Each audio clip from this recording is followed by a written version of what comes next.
एक विषय है जिसको मैं आज लाल किले से स्पर्श करना चाहता हूं और वो विषय है हमारे यहां बेतहाशा जो जनसंख्या विस्फोट हो रहा है।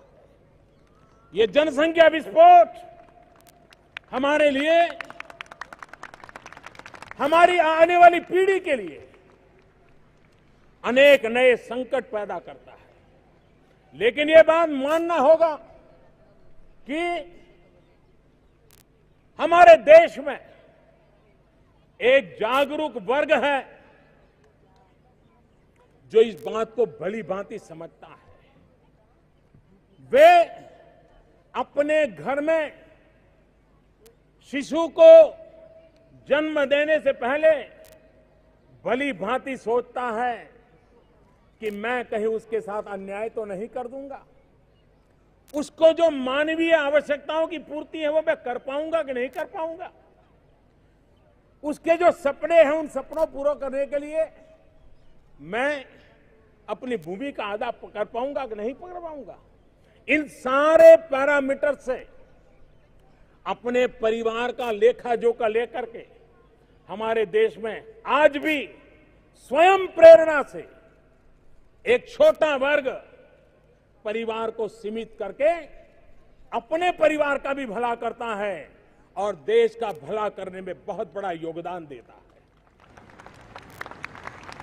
ये सब सम्मान के अधिकारी है, ये आदर के अधिकारी हैं, जिनका उनका जितना सम्मान करें, छोटा परिवार रख के भी वो देशभक्ति को ही प्रकट करते हैं, वो देशभक्ति का अभिव्यक्ति करते हैं।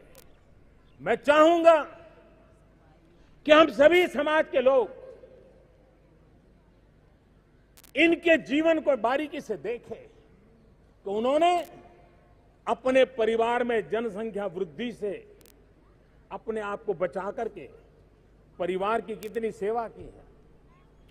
देखते ही देखते एक दो पीढ़ी में ही परिवार कैसे आगे बढ़ चल गया है, बच्चों ने कैसे शिक्षा पाई है, वो परिवार बीमारी से कैसे मुक्त है, वो परिवार अपने प्राथमिक आवश्यकताओं को कैसी बढ़िया ढंग से पूरा करता है।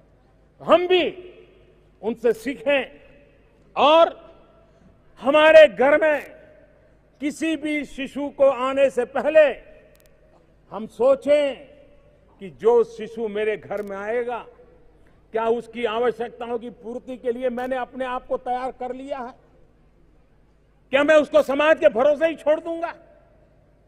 मैं उसको उसके नसीब पे छोड़ दूंगा?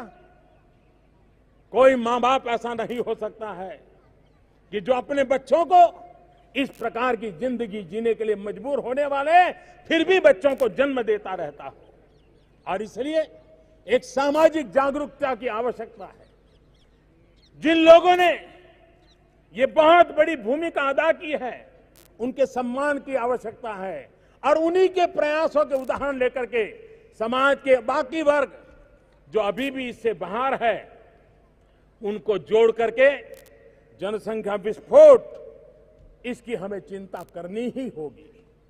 सरकारों ने भी भिन्न भिन्न योजनाओं के तहत आगे आना होगा, चाहे राज्य सरकार हो, केंद्र सरकार हो, हर किसी ने इस दायित्व को कंधे से कंधा मिला करके हम अस्वस्थ समाज नहीं सोच सकते, हम अशिक्षित समाज नहीं सोच सकते हैं।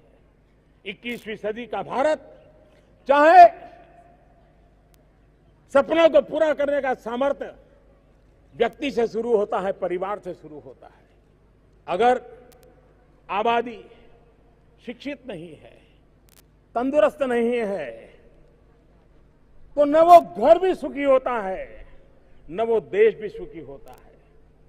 जन आबादी शिक्षित हो, सामर्थ्यवान हो, स्किल्ड हो और अपनी इच्छा आवश्यकताओं की पूर्ति करने के लिए उपयुक्त माहौल प्राप्त करने के लिए संसाधन उपलब्ध हो, तो मैं समझता हूं कि देश इन बातों को पूर्ण कर सकता है।